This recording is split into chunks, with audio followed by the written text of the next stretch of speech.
What's up, guys? GG here, and I got Casting Shadows. I knew it was coming. I got the notification that it arrived in port somewhere 2 weeks ago, so I'm really surprised it arrived this quick. I removed this outer sleeve from the exclusive edition because it's really tight and I don't want to break it. And I really like this artwork. It is adorable and yet kind of brooding at the same time. But this is just a Kickstarter exclusive sleeve, nothing really important. So today I got the exclusive edition and the Ice Storm expansion. From what I understand, this is supposed to be a 2 to 6 player game, but you need the expansion because there's a bunch of exclusives. And one of the exclusives with three characters, and then there was another character I'd missed. Alright, let's get to the unboxing. So this is the exclusive edition. I believe the retail edition is going to be smaller. I think the box is smaller. And I think it has 2 less characters. I'm not sure. I'll have to double check. But we got a magnetic flap. Really cool. We have our exclusive edition stuff right there. We have our meeples here.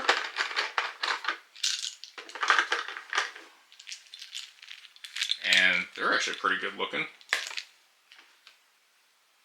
These actually go to the expansion. But, yeah, they're pretty decent looking. It also looks like, so I was wondering why it came with these 8 extra characters. These are the shadow forms, I believe, for the expansions, and these are the base 6 that are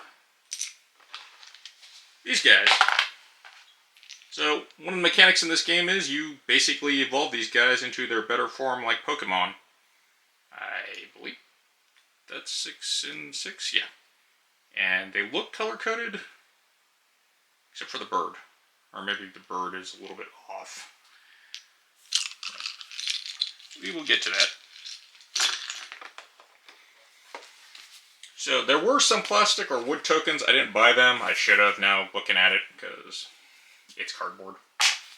This is the Dice Tower. It's a Kickstarter exclusive. I'll put together and show it later off at the end, but I don't have high hopes for it, mainly because Dice Towers aren't very good when they're made out of cardboard. But then again, they can be really bad like the one in Vanguard. But it is nice that they save paper here with the instructions on the board. That's always helpful. So I believe in the exclusive edition there was a few cards, somewhere around 12 cards in this deck that are solely for Kickstarter. And I think this is a Kickstarter exclusive cards now that I think about it. They did say that everything in here was supposed to be able to be sleeved and fit in the exclusive edition box. So that's really nice. We have our dice. I believe these are exclusive edition also. These marbled dice.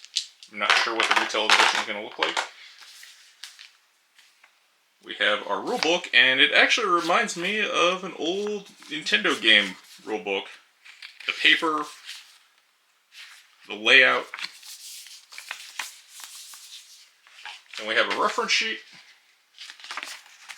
So all the locations you get, and I believe 3 of these are also part of the Kickstarter exclusive, but I don't remember which. It seems like you're placing your guy around to go grab resources so you can go do upgrades. But notice on the back we have this art. I'm not exactly sure what that's from, but I'm guessing it's scuff marks from the printer. But the art's really good. It's really colorful, it's really bright and vibrant. And that's actually what really attracted me to this, because I was like, it's not really my type of game, but I figured it would be a good intro game, and I figured that, you know, when my nephews, if they ever come visit me, or I visit them, we'll have something to do. So here we have some Pokemon, the Frill Lilypad, who evolves into the dragon one, I can't remember. It's been a long time since I played Pokemon, or looked at Pokemon. Look at this guy, Nuzzle Thornwood. And he turns into Nuzzle the Savage. Okay. That turned out real quick. We have the Haze Green Tug, which looks like a Lickitung or Charmander. And here comes Haze the Devastator. Alright, these guys got pretty dark. We have Kit Gale, who becomes Kit the Turbulent. That's not too bad. Iris Papillon, Iris the Obscure. And we have this Narwhal, Tusk Swiftwave, who becomes Tusk the Tidemaster. And it's really cool that they're both flip-sided, so we got what looks like a resource dial and a health dial on both sides. And, yeah, on their cute, cuddly side, they don't seem to get a huge boost on these crystal or flames. But when they go to their dark side, they get a boost. Health looks like it stays the same.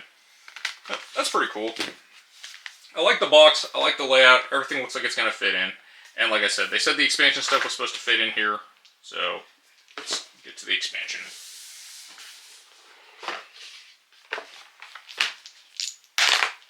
So yeah, as you can see, originally it did not have the space. It just came with those 2 meeples. That's what I'm guessing these came in the exclusive edition. I don't believe that the expansion had the cards. But it's really nice that the expansion is just a small, simple rulebook. It looks like 5 pages. So that's really good. I hate it when they add expansions and completely change dynamics of a game. We have another tile reference sheet, and there's only 3 tiles now. Again, we have our cardboard. Should have bought the wooden tokens, but hindsight's 50-50, and I guess it's 2020. Anyways, it's too late to buy them. I don't feel like I'm missing out on too much. I know one of the things I missed was an exclusive figure if I ordered from Unstable Games before. I missed out on that. I completely actually missed the whole, I could buy it as an extra. But we got a Torchy and the Target Polar Bear, who become some type of lightning griffin, and Frost the Merciless. And then we have our 3 new tiles. Gorgeous art as always. I really love this art. And it's cute. I can say cute. I'm an adult. I'm comfortable with that. But I believe this is also going to come out for retail. And the expansion adds 6 players. 2 to 6. Adds 6 players. So I'm not exactly sure how short the original retail edition of Casting Shadows is going to be. Alright. So let's get all these small, non-epic guys first.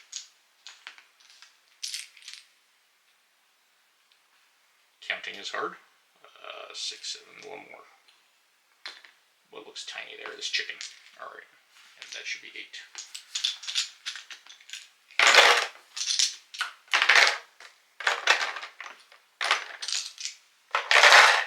I do like the bookshelf design. I do see problems with it storing stuff, because more than likely it's going to fall over unless you put the sleeve and some foam to press it down.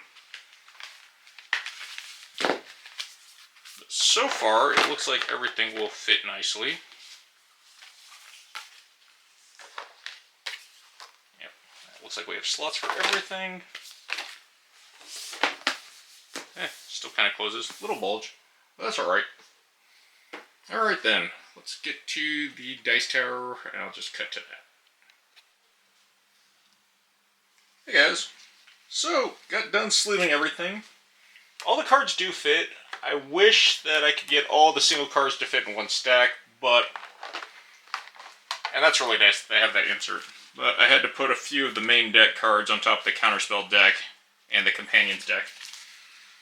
But not a big deal. Everything fits in the box, so that's cool. One thing I have to bring up, the card quality kind of sucks. While I was sleeving these, continuously had issues that it would bend the top of the card consistently when I was trying to sleeve them. And I'm not exactly sure if that's just card quality or something else.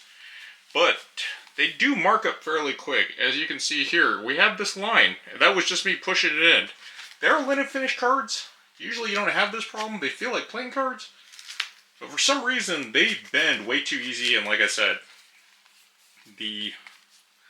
that bend, if you can see it, that white line, that's pretty harsh. And it wasn't bent that far.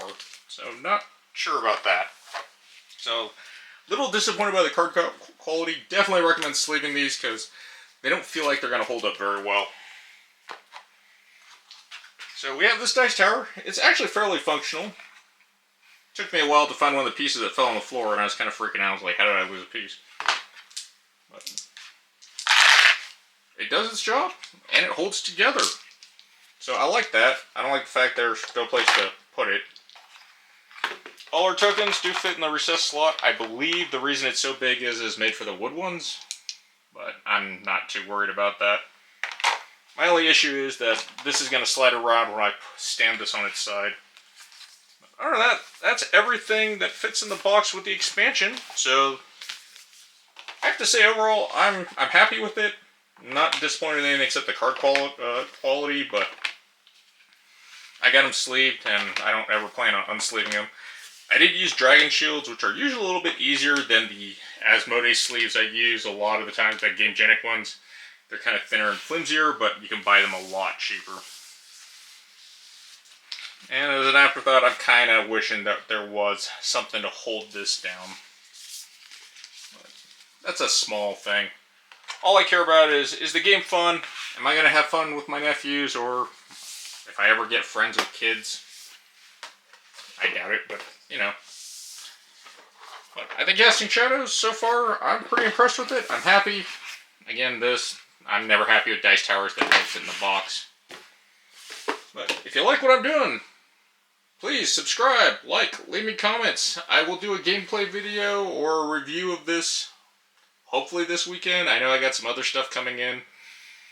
But if you like what you see, subscribe. Other than that, take care, guys, and have a good day.